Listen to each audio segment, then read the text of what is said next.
도신경 하겠습니다. 나는 전능하신 아버지 하나님 천지의 창조주를 믿습니다.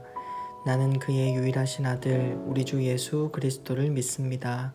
그는 성령으로 잉태되어 동정녀 마리아에게서 나시고 본디오 빌라도에게 고난을 받아 십자가에 못 박혀 죽으시고 장사된 지 사흘 만에 죽은 자 가운데서 다시 살아나셨으며 하늘에 오르시어 전능하신 아버지 하나님 우편에 앉아 계시다가 거기로부터 살아있는 자와 죽은 자를 심판하러 오십니다. 나는 성령을 믿으며 거룩한 공교회와 성도의 교제와 죄를 용서받는 것과 몸의 부활과 영생을 믿습니다. 아멘.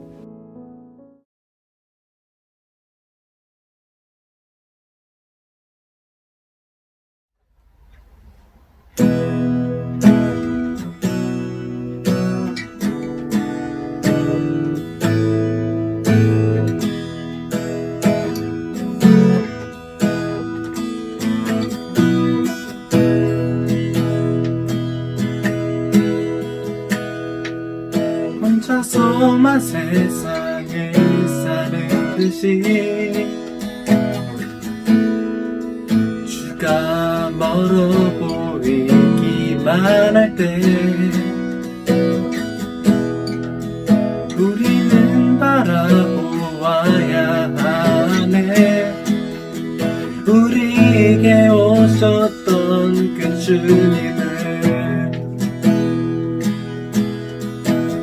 주님은 우리의 아픈 마음을 아시네. 가까이서 우리의 아픔에 공감하시네. 우리 가운데 찾아오셨던 그 주님이 우리의 모든 상황에 공감하시네.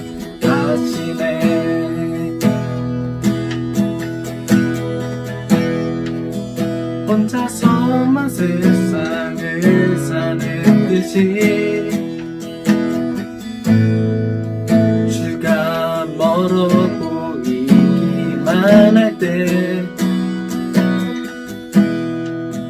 우리는 바라보아야 하네.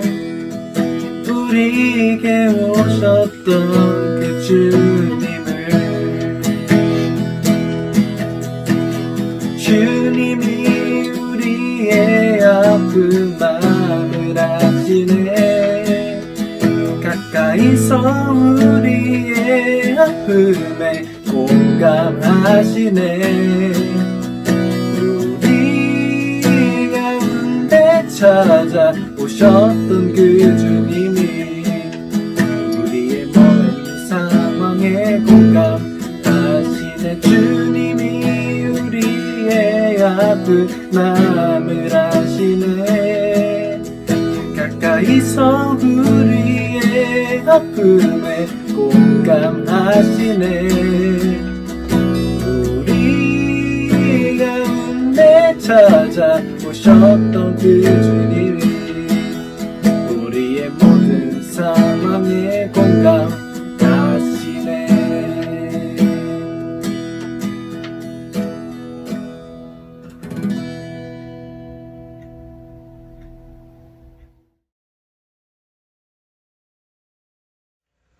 기도드리겠습니다.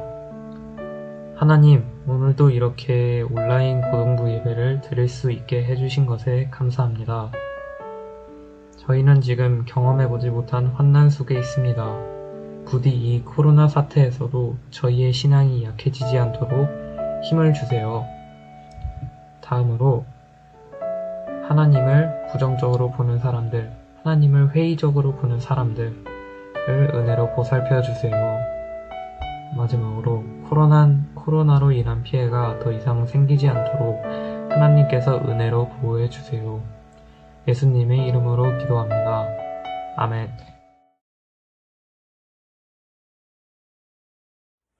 오늘 말씀은 사무엘상 24장 12절부터 13절 말씀입니다. 같이 읽겠습니다. 여호와께서는 나와 왕 사이를 판단하사 여호와께서 나를 위하여 왕에게 보복하시려니와 내 손으로는 왕을 해하지 않겠나이다. 옛 속담에 말하기를 악은 악인에게서 난다 하였으니 내 손이 왕을 해하지 아니하리이다. 아멘.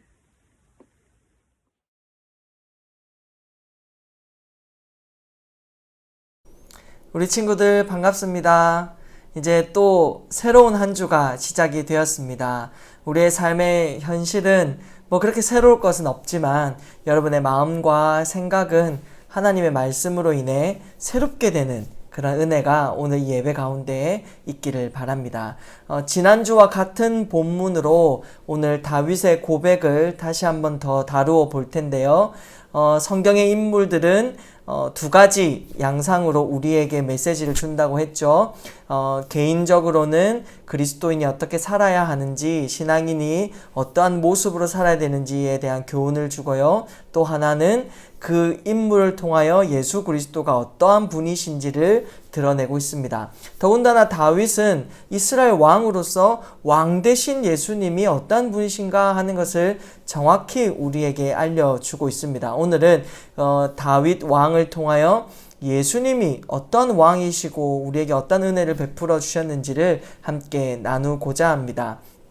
오늘 본문을 잘 이해하기 위해서는 사울, 사무엘, 다윗 이 세 명의 관계를 잘 이해해야 합니다.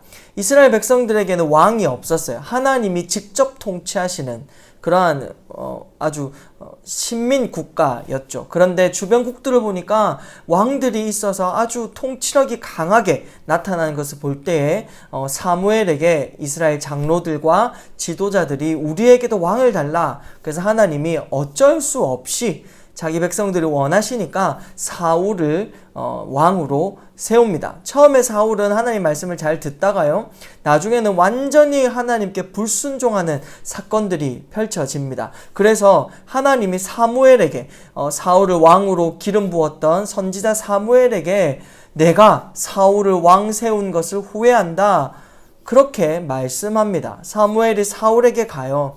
당신이 하나님의 말씀을 버렸으니 하나님도 당신을 이젠 더 이상 왕자리에서 내려오게 당신을 버릴 것입니다. 이렇게 말합니다.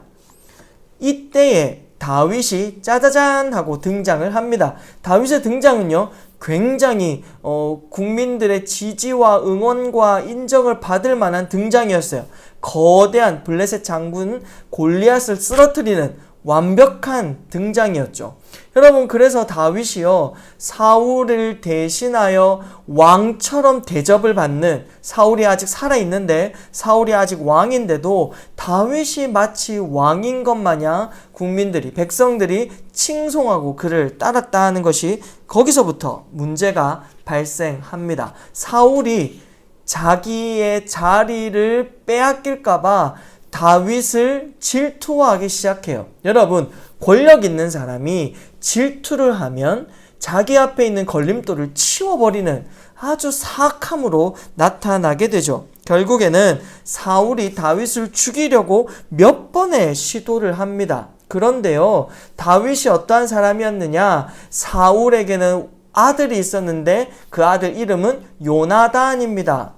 다윗은 사울의 아들 요나단의 절친이었어요. 그러니까 자기 아들의 절친을 아버지가 죽이려고 하는 그러한 모습을 요나단이 볼 때 참 가슴 아픈 그러한 사건들도 많이 벌어집니다. 사울의 질투심은 아들의 절친이든 뭐든 상관없이 이제 밀어 닥치는 것을 볼 수가 있습니다. 나중에는요, 정신을 잃어서 자기 아들까지 죽이려고 하는 그러한 사울의 이제 미친 모습을 보게 됩니다. 다윗은 그 사울이 쫓아오는 것을 사력을 다해 피해봅니다. 사울을 죽일 기회가 왔지만 다윗은 그렇게 하지 않습니다. 왜냐하면 하나님 때문입니다. 하나님의 여호와의 기름 부으심 받은 자라는 것 때문에 사울을 건드리지 않습니다. 다윗 하나, 그 어린 자기 아들의 절친, 그 아들뻘 되는 다윗을 잡고자 사울이 직접 군사 3,000명을 끌고 다윗을 잡으러 가죠.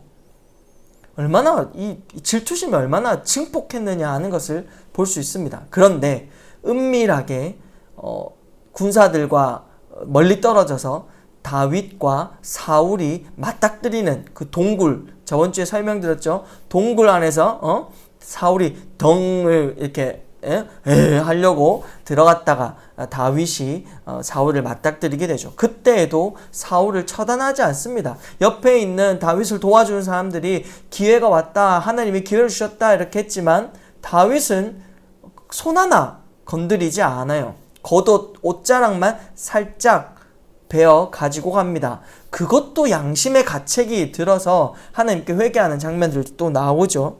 그런 그 와중에서도 하나님이 열어주신 기회인 것 같은 그 순간에도 다윗은 사울을 해하지 않습니다. 13절에 오늘 읽은 본문의 13절에 보면 다윗이 왜 그렇게 했는지 명확하게 고백이 나오는데요. 옛 속담에 말하기를 악은 악인에게서 난다 하였으니 내 손이 왕을 해하지 아니하리이다. 악은 악인에서 난다고 했습니다. 그래서 저는 악인이 되지 않겠습니다. 저를 통하여 저로 인하여 악은 뿜어내지지 않을 것입니다. 그렇게 고백을 하고 있습니다. 아주 중요한 고백입니다. 다윗은 악인이 되기를 거부했죠. 이 말에 악은 악인에게서 난다라는 이 말에 다윗의 악에 대한 생각이 나타나 있습니다. 다윗이 생각했던 악은 무엇일까요? 똑같이 되갚아주는 것입니다. 복수하는 것, 똑같이 갚아주는 것, 이것을 다윗은 악이라 그렇게 규정을 하고 있습니다. 사울이 자기를 죽이려 하니까 나도 사울을 해할 것이다. 나도 그를 명분이 있다. 이것은 자기 정당 방위 아니겠습니까? 자신을 지키기 위한 어쩔 수 없는 선택일 수가 있습니다. 그런데도 다윗은 그것을 악이다. 똑같이 갚아주고 똑같이 되갚아주는 것을 악이라고 그렇게 말하면서 어떤 결단을 합니까? 그대로 갚지 않겠다. 그대로 갚아주지 않겠다. 그대로 복수하지 않겠다. 하나님께 다 맡기고 나는 피할 뿐이다. 그렇게 결단을 합니다. 여러분, 여기서 다윗의 이 결단과 다윗의 모습을 통해서요, 예수님을 볼 수가 있습니다.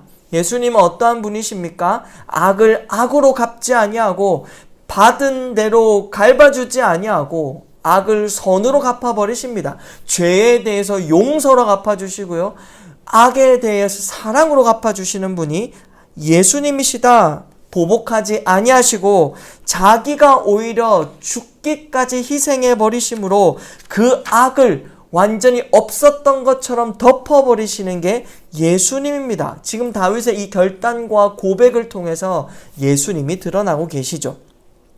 예수님은 자신을 음해하고 모독하고 비난하고 죄 없는 자신을 십자가에까지 내몬 그 사람들에 대해서 악하게 갚지 아니하십니다. 오히려 뭐라고 하시냐면 누가복음 23장 34절에 보시면요, 정확하게 예수님이 그들을 향해 어떤 마음인지가 드러납니다. 아버지, 저들을 사하여 주옵소서. 자기들이 하는 것을 알지 못함이니이다. 아버지, 저들을 용서하여 주소서. 말이 됩니까? 자신을 음해하고 모독하고 비난하고, 예수님은 어떠한 악도 죄도 저지르지 아니하셨는데 죄인처럼, 천하의 죄인처럼 예수님을 십자가에까지 내몬 그 사람들을 향해서 아버지, 저들을 용서하여 주시옵소서. 여러분, 예수님이 죄가 있으십니까? 인간의 악함과 그 탐욕과 인간의 그 고집스러운 욕구와 자기의 그 꺾지 아니하는 탐욕이 예수님을 십자가에 내몬 것 아니겠습니까? 그런데 예수님은 똑같이 갚아주지 아니하십니다. 여러분, 사람들이 그렇게 말해요. 너나 구원해라. 십자가에서 내려와봐라. 그럼 예수님은 당장 내려가서 다 때려 부수고 다 멸종시키고 다시 십자가에 올라가실 수 있는 그런 힘과 권능과 하나님 되신 예수님이 뭘 못하시겠습니까? 그런데 안 하신다 이 말이에요. 예수님은 똑같이 갚지 않으십니다. 똑같이 복수하지 아니하시고 사랑으로 그 악을 덮으시고 용서함으로 그 죄를 덮어주셨다라는 것이죠. 그 은혜로 우리가 구원을 받았고 그 은혜의 상대가 우리였음을 우리는 분명히 기억해야 됩니다. 그 예수님의 은혜로 용서와 사랑으로 우리는 치료함을 얻고 나음을 얻고 새로운 인생을 살아가게 된 것이죠. 그러면 이러한 예수님을 믿는 우리라면 우리는 어떻게 해야 할까요? 요즘 그 코로나19가 재확산되면서 교회와 그리스도인들을 향한 비난과 오해와 온갖 나쁜 말들이 쏟아져 나오고 있는 상황입니다. 코로나 재확산의 책임은 교회에 있다. 교회 다니는 사람들에게 있다. 그렇게 모이지 말라 했더니 도대체 무슨 꿍꿍이냐. 우리를 다 죽이려 하느냐. 온갖 음해하는 말들이 나오고 있는 상황입니다.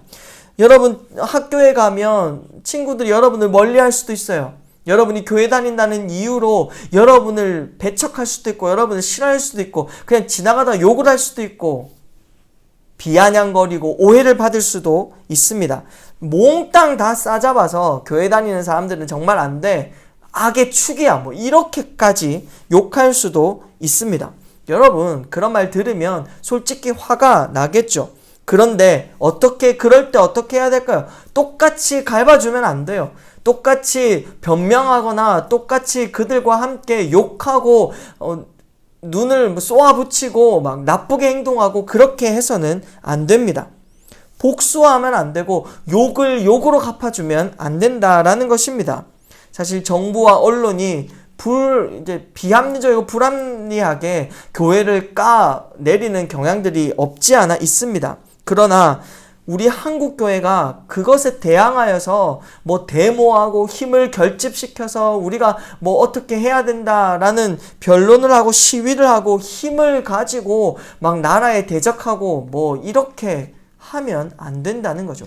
힘에 대해서 힘으로 갈봐주면 안 됩니다.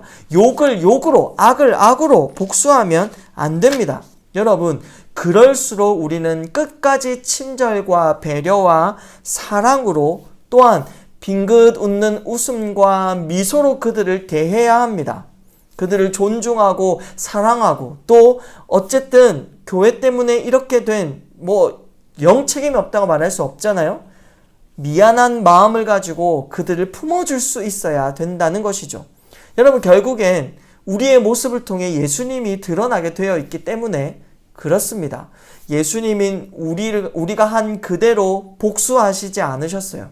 우리가 지은 죄대로 형벌하지 아니하셨고 지은 죄 그대로 우리를 징벌하지 아니하시고 오히려 자기가 끌어안고 그 악을 덮어버리고 치워버리고 죄를 우리를 대신하여 다 해결해 주신 그 예수님을 믿는 우리라고 하면 우리도 멋지게 굴어야 됩니다. 욕이 날라오면 사랑으로 갚아줘야 돼요. 악이 날라오면 선으로 갚아줄 수 있어야 됩니다. 잘 안 돼요. 우리를 멀리하기도 하고 우리가 마냥 무슨 벌레인 것처럼 우리가 막 코로나의 확산의 그 주범인 것처럼 우리 주변 사람들 그렇게 행동할지라도 우리는 그냥 선하게 웃음과 배려와 친절과 미안함으로 그들을 대해야 됩니다. 마치 내가 잘못한 것처럼 그래 교회가 미안해 우리가 더 잘할게 라고 여유를 부리며 멋지게 굴 수 있는 우리 친구들이 되었으면 좋겠습니다.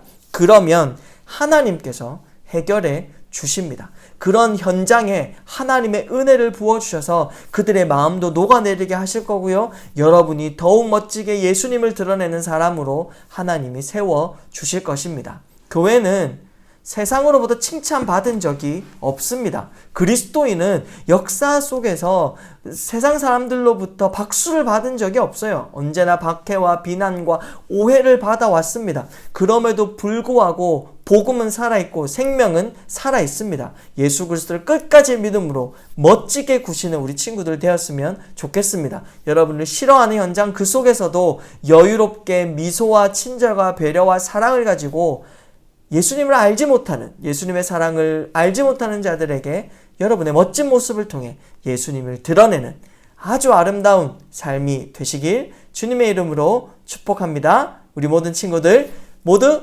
화이팅입니다. 화이팅!